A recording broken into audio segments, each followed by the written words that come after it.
이어서 경주 소식입니다. 인터넷 신문 경주포커스 김동득 기자 만나보죠. 안녕하세요. 예, 안녕하십니까.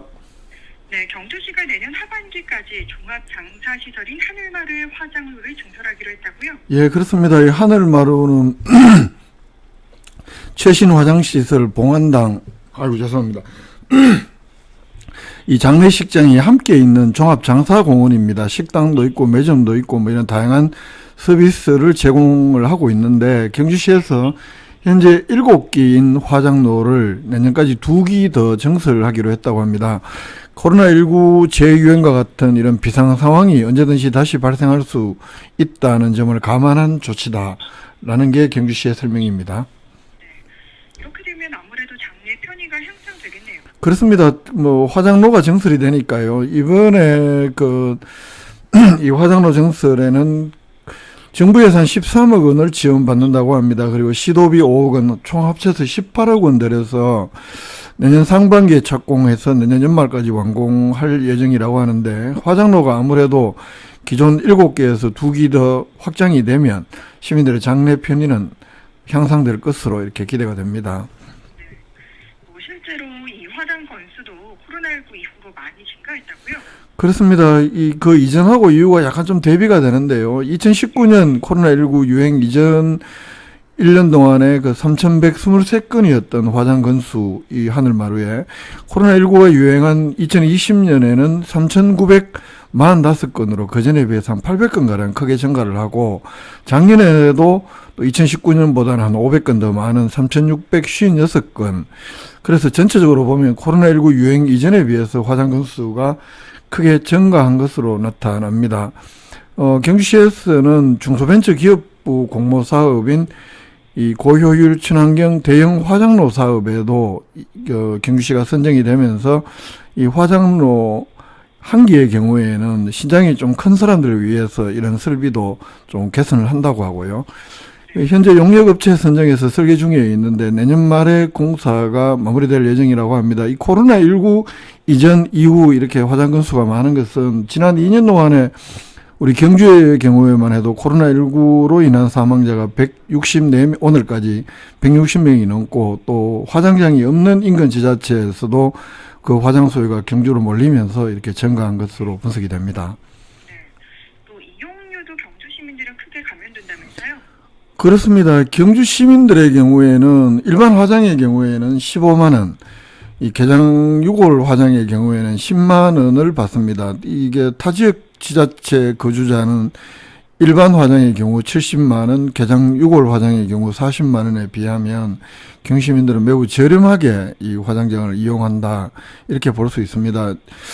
조나경 경주시장은 이번에 내년에 이런 여러 가지 시스템 공사를 하면 화장 시간이 단축이 되고, 또 이렇게 화장로를 증설했을 경우에 경주뿐만 아니라 영천이나 경성과 같이 화장장이 없는 지역의 이 화장 수요도 안정적으로 충족할 수 있을 것이다. 이번 개선 과정에서 이 시설 이용에 불편한 점이나 개선할 사항들 좀 잘 반영해서 좋은 장례시설로 만들겠다, 이렇게 밝혔습니다. 네. 경주시 종합장사공원 화장로 증설 소식 살펴봤고요. 경주시 주민들이 오늘 경주시청에서 집회를 가졌다고 하는데 무슨 일입니까? 예, 시청 앞에서 뭐 이런 항의 집회 모처럼 열린 거다, 이렇게 볼 수 있습니다. 경주시 외동업 제넬이, 특히 외동업 주민들 한 500여 명이 오늘 시위를 벌였는데요.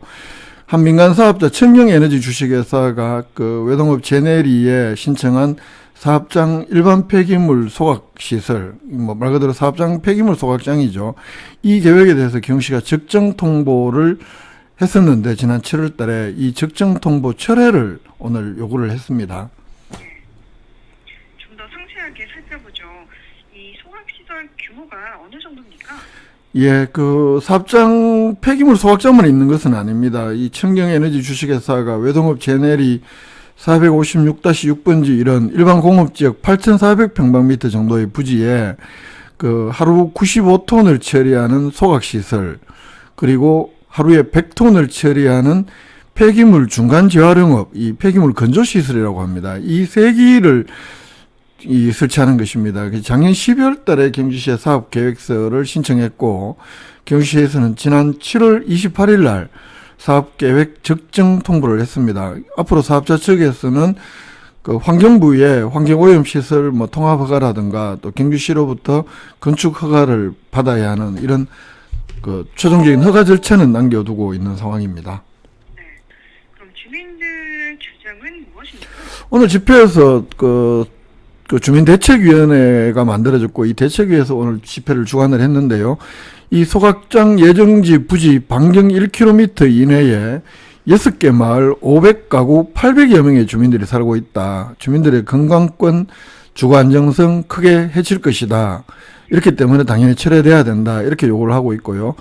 또 많은 주민들은 그 준환경 경기시장이 주민 의견을 수렴해서 주민들이 동의하지 않는 한 추진하지 않는다고 했었는데 이 약속을 뒤집었다. 그래서 앞으로 주민 소환을 포함해서 그 22,000 외동원민들이 가진 유권자 권리를 바탕으로 법적 물리적 투쟁을 하겠다. 이런 입장을 밝혔고요. 또 앞으로 소각장 건설 반대 주민들의 서명을 받아서 환경부나 국민권익위원회에 이 의사를 전달할 예정이고 이 철회가 되지 않는다면 앞으로 경주시의 활동에 대해서 모든 활동에 대해서 보이콧하거나 또 법적 물리적 투쟁을 하겠다. 이렇게 입장을 밝혔습니다. 오늘 주민들 경주시 담당자 나와서 사과해라 이런 요구를 했습니다만 이런 요구만 내놓고 자진 해산했습니다. 평화적으로요.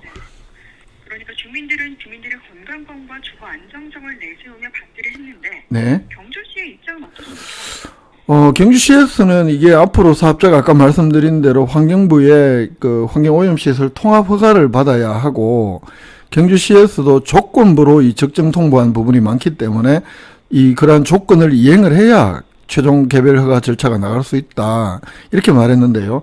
지난달 8월 달에 열렸던 시의회 문화도시위원회 간담회에서 그 해당 담당자가 이 주민들의 반대 이유로 부적정 통보를 하기가 어렵다. 그리고 이렇게 됐을 경우에는 경주시가 행정소송에서 패소할 가능성이 크다는 점도 고려됐다라면서 이 사업계획 적정 통보의 불가피성을 이렇게 설명했던 것과 비교해 보면 이 조건부 적정 통보라는 점을 들어서 향후에 변수가 있을 수 있다는 점을 시사한 발언. 그 8월 달보다는 조금 후퇴한 뉘앙스는 있긴 한데요. 그러나 경시가 이 사업자 측에 통보한 적정 통보 이행 조건이라는 것이 이 개별법에 따른 허가 요건을 구비할 것을 요구한 것입니다. 사업자 측에서는 당연히 허가 요건 구비할 테고요. 그렇기 때문에 이 조건부라는 것이 향후 소각장 추진에 중요한 변수가 될 수 있을지 여부는 일단 좀 미지수다 이렇게 보입니다. 네, 계속해서 지켜봐야 할 사안인 것 같고요. 드넓은 경주시장의 태풍 피해를 입은 수재민들을 위한 일손 돕기에 시민들의 협조를 당부했네요. 예, 지난 6일날 경주에도 포항만큼은 아니지만 태풍 흰남노 피해가 아주 많은 상황인데 지난 15일날 태풍 이후에 처음으로 준환경 시장이 종합 브리핑을 가졌습니다. 그 자리에서 아직 손이 미치지 못한 곳이 많다. 그 집 앞에 쓰레기 치우는 것부터 또 자원봉사센터로 연락을 해서 그 일손을 돕는 일 등 시민들의 자원봉사가 더 많이 필요하다. 이런 점들을 호소했고 또 한편으로는 그 재구호협회가 9월 15일부터 10월 31일까지 모금하는 이 재의연금 모금에도 그 좀 많은 시민들이 동참해 달라. 그렇게 해야 그 정부 기준 이상의 그 침수 피해 주민들에게 경주시의 성금으로 지원해 줄 수 있다라면서 이런 시민들의 많은 동참을 호소를 했습니다. 네, 정말 신속히 피해 복구가 되길 바랍니다. 경주 소식 김종득 기자였습니다. 고맙습니다. 예, 고맙습니다.